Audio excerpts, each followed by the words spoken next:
नमस्कार साथियों, बहुत दिन बाद आप लोगों से मुलाकात हो रही है। इस बीच में बहुत ढेर सारी चीज़ें घटित हो गई। कई लोगों की डिमांड आई थी कि आप थोड़ा सा बताइए कि ये जो माइंड रीडिंग का जो आजकल सब्जेक्ट चल रहा है, जिसको कई लोग सिद्धि बोलते हैं, कई लोग कला बोल रहे हैं, और इसको लेकर कुछ लोग धर्म की बात कर रहे हैं, कुछ लोग आर्ट की बात कर रहे हैं, कुछ लोग मैजिक की बात कर रहे हैं। तो आखिर इसकी सच्चाई क्या है? तो इस बारे में कुछ चीज़ें हम आपसे साझा करना चाहते हैं कि दरअसल पहले तो ये समझिए कि इस वीडियो के एंड में हम आपको ये बताएंगे कि ये कला हो या सिद्धि हो, इससे आपका नुकसान क्या है दोनों ही चीज़ों में, इसको मानने पर, और फ़ायदा क्या है दोनों चीज़ों में मानने पर। तो ये आपको हम बताएंगे। पहले समझने की कोशिश करते हैं कि सिद्धि होती क्या है और कला क्या होती है। सिद्धि वो चीज़ होती है, जैसे फ़र्ज करिए आपको कोई चीज़ यकीन अभ्यास से ये पता चलता है धीरे धीरे कि आपको ना कुछ बातें पता चलने लगती हैं। आपको आभास पहले होने लगता है कि आखिर भविष्य में क्या होने वाला है, और इस बारे में आपके साथ कुछ घटनाएं ऐसी हो जाती हैं तो आप ये जब समझते हैं कि यार मुझे ना कुछ ऐसा आभास हो जाता है। लेकिन ये एक बीज मात्र होता है। इस बीज को एक वृक्ष बनने में बहुत लंबी प्रक्रिया होती है। ऐसा आभास होता सबको है, क्योंकि हमारा जो शरीर है, हमारा जो मन है, ये तमाम सिद्धियों का जो है भंडार है। इसमें बहुत ढेर सारी सिद्धियां हैं, बस फ़र्क इतना है कि हम लोगों को वो चीज़ें पता नहीं होती हैं। हम लोगों के अंदर ढेर सारी कलाएं छुपी हुई हैं, हम लोगों को वो चीज़ें पता नहीं होती हैं और हम लोग उसका अभ्यास नहीं करते हैं। तो अगर कोई हमें महसूस हो रहा है कि हमें भविष्य हम देख पा रहे हैं, और इसको लेकर के अगर हम लोगों ने अभ्यास अगर शुरू कर दिया, एक छोटा सा बीज है जिसमें एक यकीन होता है कि हम भविष्य देख पा रहे हैं, और उसने अभ्यास शुरू कर दिया, तो अभ्यास करते करते करते करते तो वो उसकी जो भविष्य देखने की जो अपनी एक कला है, या ये कहें सिद्धि है, वो उसमें और परिपक्व होता चला जाता है। इसको ऐसे समझिए कि हम सब लोगों ने बचपन में जो है ना मैथमेटिक्स पढ़ी होगी, गणित पढ़ा होगा। उसमें एक प्रमेय, उसमें कई प्रमेय आती हैं, थ्योरम जिसको हम बोलते हैं। उसको जब हम प्रूव करते हैं तो लास्ट में क्या लिखते हैं? इति सिद्धम, यानी कि प्रमेय सिद्ध करने पर हम लिखते हैं इति सिद्धम। इसका मतलब ये होता है कि आपने एक ऐसा फॉर्मूला को सिद्ध कर लिया अभ्यास करते करते, जिसमें आप कोई भी नंबर पुट करें, कोई भी नंबर आप उसमें रखें, उस नंबर को आप सॉल्व कर ले जाएंगे। तो वो फॉर्मूला आपको बेसिकली सॉल्व करना होता है, ना कि एक एक नंबर को उसको सॉल्व करना होता है। तो इसलिए हम बोलते हैं इति सिद्धम। तो जो, लेकिन वो सिद्धम भी अगर लिखते हैं, जो इसको हम सिद्ध करना बोलते हैं, वो भी बगैर अभ्यास के नहीं होता है। आपको उसके लिए बहुत ढेर सारी प्रैक्टिस करनी पड़ती है। अगर कोई ये कहता है कि नहीं मुझे तो किसी से सिद्धि मिली हुई है, ठीक है, मैं इसमें नहीं जाना चाहता हूँ, वो सही हैं या गलत हैं, ये एक अलग बात है। लेकिन इसके वैज्ञानिक तर्कों को समझिए कि अगर उसने अभ्यास किया है तभी उसमें वो माहिर हो सकता है और उस पर फोकस हो सकता है। बिना अभ्यास के उसकी जो ये सिद्धि है या जो इसकी ये जो कला है वो चली जाएगी, वो कम होती चली जाएगी। इसलिए उसको लगातार अभ्यास करते रहना पड़ता है। ऐसे जितने भी सिद्ध बाबा हैं, आप उनसे जरा पूछिएगा कि क्या आपको जो, जिसको आप बोलते हैं आपको सिद्धि मिली है, क्या एक बार आभास होने के बाद आपने उसके लिए कोई अभ्यास किया कि नहीं किया? तो वो उनमें से शायद ही कोई कहे कि नहीं मैंने इसका अभ्यास कभी नहीं किया। उन सबको हमेशा अभ्यास करना पड़ता है। अगर वो अभ्यास छोड़ देंगे तो उनकी जो भी सिद्धि है, जो भी शक्ति है, वो उनकी चली जाएगी, वो कम हो जाएगी, उसका असर धीरे धीरे करके कम होने लगता है। क्योंकि आध्यात्म में कहते हैं कि सिद्धियां आती जाती रहती हैं, सिद्धियों में नहीं पड़ना चाहिए। अगर एक ही सिद्धि पर ध्यान लगा रहे हैं, एक ही सिद्धि को पूरी ताकत लगा रहे हैं, तो हमारा अंदर जो और शक्तियां हैं, जो और ऊर्जाएं हैं, वो जागृत अवस्था में नहीं पहुंच पाती हैं। क्यों? क्योंकि हमने एक पर ही ध्यान लगाया। जैसे उदाहरण के तौर पर समझे, आप अगर हाथ की एक्सरसाइज कर रहे हैं तो सिर्फ आपके हाथ के मसल्स बनेंगे, पैरों के मसल्स नहीं बनेंगे आपके।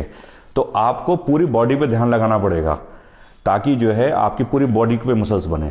एक ही चीज पर ध्यान लगाएंगे, एक ही चीज पर काम करेंगे तो सिर्फ उसी क्षेत्र में आप माहिर होंगे। तो इसलिए सिद्धि भी जिसको बोलते हैं कि ये सिद्धि है, एक ब्लिंक होता है, एक बीज दिमाग में आता है, एक कोई घटना होती है जिसको हम समझते हैं ये चीज हमको मिली है, जो कि सबके अंदर पहले से ही है। कृष्ण कह गए हैं, बुद्ध कह गए, महावीर कह गए हैं कि हम सब लोग संभावनाओं के खजाने हैं, हम सब के अंदर सब कुछ शक्तियां हैं, सिद्धियां हैं। तो इसमें कोई आश्चर्य की बात नहीं है कि किसी को एक कोई चीज़ ब्लिंक हो जाती है। कभी कभी गुरु कृपा होती है, कभी कभी ईश्वरी कृपा मानी जाती है, जिसमें गुरु कृपा का मतलब ये होता है यहाँ पर कि आप किसी एक अपने से उच्च ऊर्जा वाले के बीच में आप आए और उसने आपको एक रास्ता दिखाया, वहाँ से आपने उस रास्ते पर चलते चलते कुछ चीज़ें सिद्ध की, उस पर अभ्यास किया। तो इसलिए सिद्धि का सिर्फ अर्थ इतना समझिए कि इसकी कोई चीज़ थी जो महसूस हुई और हमने उसको अभ्यास करते करते उसको सिद्ध कर लिया। हमारे माँ बाप भी जो है हम जान जाते हैं कि हमारे बच्चे के साथ क्या होने वाला है, उनके हृदय में परिवर्तन होने लगता है, उनके शरीर में परिवर्तन होने लगता है। तो बस फ़र्क इतना है कि हमारे माँ बाप ने जो जितनी सिद्धि हासिल की वो सिर्फ हमारे ऊपर हासिल की। हम सबके साथ ऐसा होता है, अगर वही दायरा बढ़ा दिया जाए तो बहुत लोगों के पास हो सकता है। तो इसलिए सिद्धि को ना बहुत ज़्यादा तवज्जो देने की ज़रूरत नहीं होती है। लेकिन हाँ, अगर कोई ये कि सिद्धि को इस प्रकार देखा जाए तो बिल्कुल देखा जा सकता है कि महसूस होना कुछ है और उसका अभ्यास करते रहना। ये तो ही सिद्धि के बारे में। दूसरी चीज़ है, क्या ये कला है? हाँ, ये कला भी है। कैसे कला है? कला और सिद्धि में क्या फ़र्क है? एक चीज़ है कि हमें महसूस हुआ कुछ अंदर ऐसा है जिसे हम भविष्य देख पा रहे हैं, कुछ और भी तरह की, लेकिन हम भविष्य देखने की बात को उदाहरण मानते हैं। महसूस हुआ और हमने उस पर काम करना शुरू किया और हमने इसको सिद्धि का नाम दे दिया। एक चीज़ दूसरी है कि मैं भविष्य देखना चाहता हूं, मुझे भले ही महसूस नहीं हुआ, मुझे कभी भी ब्लिंक नहीं हुआ, मुझे कभी भी एक ऐसी घटना मेरे साथ नहीं हुई कि मैं भविष्य कभी देख पाऊं, लेकिन मेरी इच्छा है कि मैं भविष्य देखना चाहता हूं ऐसा। तो इसके भी ढेर सारे रास्ते लोगों के पास होते हैं, अपने अलग अलग परंपराओं में कई अभ्यास होते हैं। तो लोग इसका अभ्यास शुरू करते हैं। तो जब वो अपनी अभ्यास करते जाते हैं तो वो धीरे धीरे वो भी उसमें माहिर होते चले जाते हैं। तो जब हम खुद से बाहर से अपनी इच्छा अनुसार उस पर काम करने की कोशिश करते हैं, जिसके हमें पहले से कोई आभास नहीं है कि यार ये शक्ति या ऊर्जा हमारे अंदर है, तो उसको एक कला का नाम दे सकते हैं। बस सिद्धि में हमें पता नहीं होता कि ये चीज़ हमारे अंदर क्यों आई, कैसी आई, क्यों, कब, कैसे, इन सब की जो सवाल होते हैं ये गायब होते हैं अमूमन। लेकिन कला में जब आप जाते हैं तो आपके पास इन सवालों के जवाब होते हैं, क्योंकि आपको पता होता है कि आपने किस तरह से आपने इसको सीखा है। एक दूसरी चीज़, विज्ञान ने बताया है कि आप किसी भी चीज़ को, किसी भी काम को 10,000 घंटे से ज़्यादा अगर आप करते हैं तो आप उसमें सिद्ध हो जाते हैं।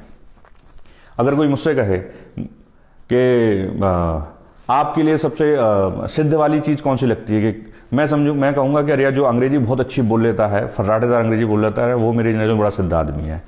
क्योंकि मुझे बोलना उतने फर्राटेदार तरीके से नहीं आता है, लेकिन जो बोल लेता है वो मेरे नज़र में सिद्ध पुरुष है। लेकिन अगर आप उसकी जर्नी देखें, उस इंसान ने बड़ी मेहनत की है।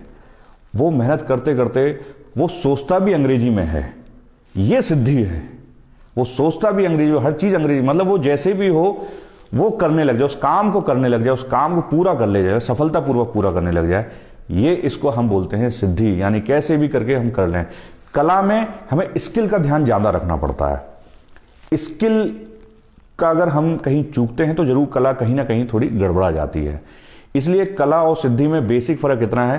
तो दोनों चीज़ों में ये हमने आपको बताया कि सिद्धि और कला को हम कैसे एक मान बैठते हैं कि क्या कला है, क्या सिद्धि है। लेकिन अगर ये दोनों चीज़ें किसी के पास अगर हैं, मतलब कला कहे या कोई सिद्धि कहे, तो क्या हमें इसमें पढ़ना चाहिए, इसको तवज्जो देनी चाहिए? मैं व्यक्तिगत तौर पे कहूँगा कि शायद आपको तवज्जो देने की जरूरत बिल्कुल भी नहीं है। अब मान के चलो कोई आदमी उड़ रहा है, हवा में उड़ रहा है, तो उससे हमारा क्या फ़ायदा है?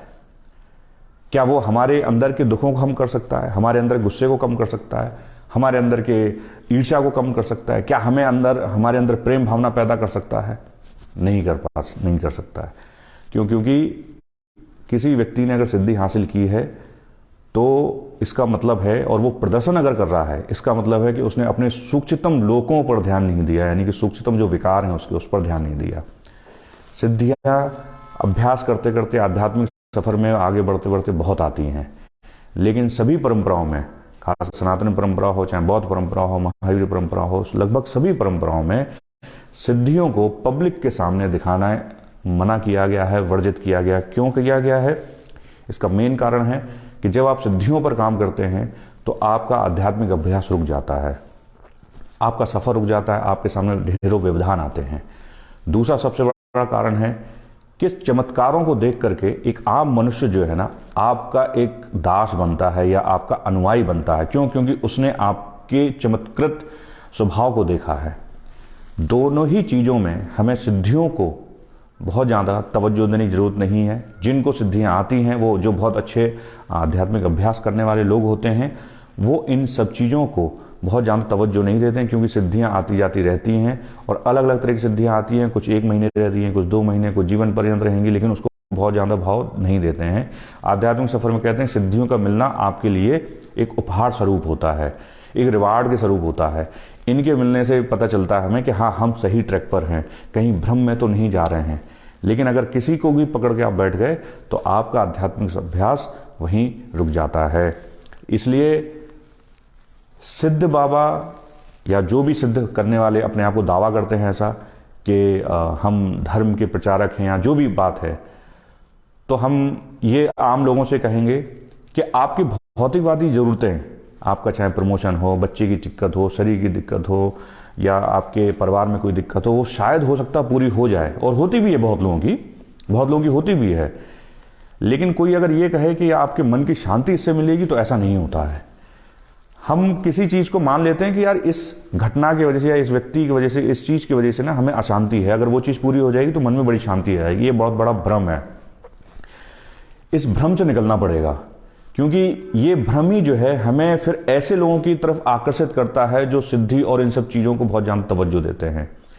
इसलिए हमें ज़रूरी ये है कि हम अपने आप पर काम करें, इन सिद्धियों को बहुत ज़्यादा तवज्जो ना दें, कला को कला की तरह ही देखें। दोनों ही चीज़ें आपके माइंड रीड तो कर सकते हैं, चाहे कला हो चाहे सिद्ध हो, लेकिन माइंड को हील नहीं कर सकते हैं, आपके माइंड को शांत नहीं कर सकते हैं। लेकिन वो आपको स्वयं तब के करना पड़ेगा, स्वयं उसके लिए लगना पड़ेगा, स्वयं मेहनत करनी पड़ेगी। इसलिए ये जो सिद्धियां वाली जो बातें हैं, हमारे हनुमान जी का उदाहरण हम यहाँ देख सकते हैं कि हनुमान जी के पास ढेरों सिद्धियां थी, अनंत सिद्धियां थी उनके पास, लेकिन उन्होंने सिद्धियों को कभी अपने सर पे चढ़ा के नहीं रखा। हमेशा जो है भगवान राम के दास बने रहे, वो उनके भक्त बने रहे, अपना स्वभाव विनम्र रखे रहे। ये विनम्रता अगर आपके अंदर है तो एक सिद्धि नहीं, आपका तमाम सिद्धि आपके पास आ जाएंगी और आप लोगों का कल्याण करते रहेंगे, उनका भला करते रहेंगे, और लोगों को पता भी चलेगा ये सिद्धि से कर रहे हैं या किसी और चीज़ से कर रहे हैं। तो इसलिए मन की गांठों को खोलिए, मन के थोड़ा दायरे को बढ़ाने की कोशिश करिए, और किसी भी तरह की सिद्धि में फंसने की बजाय आप अपने आप पर ध्यान दीजिए और ये जरूर देखिए कि ये चीज़ क्यों हो रही है। भगवान कृष्ण की अगर बात करें तो उन्होंने गीता में कहा है कि आध्यात्म का सफ़र, धर्म का सफ़र तब पूरा होता है, जब तब अच्छे से चलता है जब हम बुद्धि के रथ पे सवार होते हैं। यानी कि हम जब हर बुद्धि जब लगा रहे होते हैं, ये समझ रहे होते हैं कि हम इस रास्ते पे क्यों चल रहे हैं, कोई घटना हो रही है तो क्यों हो रही होती है, तब जाकर के हमारा सफ़र बहुत अच्छे से चलता है। नहीं तो एक समय ऐसा आता है जहाँ पर हम रुक जाते हैं। धर्म कोई भी हो, लेकिन हर धर्म में शांति की बात कही गई है, करुणा की बात कही गई है, प्रेम की बात कही गई है, लेकिन सिद्धियों से ये सब चीज़ें नहीं मिलती हैं। इस बात को मैं पूरे दावे के साथ कह सकता हूँ। इसलिए सिद्धियों के पीछे मत भागिए, कला को कला की तरह देखिए, सिद्धि को ठीक है सिद्धि की तरह देखिए, लेकिन अपने मन को शांत करने के लिए, अपने अंदर के विकारों को पे काम करने के लिए आपको चाहिए कि आप सतत अभ्यास करते रहें। अभ्यास करते करते करते करते आपको भी ढेरों सब सिद्धियां मिलेंगी, वो भी छूटेंगी और उससे भी आप आगे बढ़ सकते हैं। तो आप हमें कमेंट बॉक्स में ज़रूर बताइएगा कि आपको ये हमारा फेसबुक लाइव आपको कैसा लगा, और आप हमारा अंतः सुखम ऐप डाउनलोड कर सकते हैं, जहाँ पे माइंड हीलिंग से रिलेटेड आपको कई ढेर सारे वीडियो आपको देखने को आपको मिल सकते हैं। और अगला आप फेसबुक लाइव प्रोजेक्ट पर देखना चाहते हैं तो ये भी हमें इसके लिए आप सुझाव दीजिए। आप लोगों का फेसबुक लाइव के लिए बहुत बहुत धन्यवाद।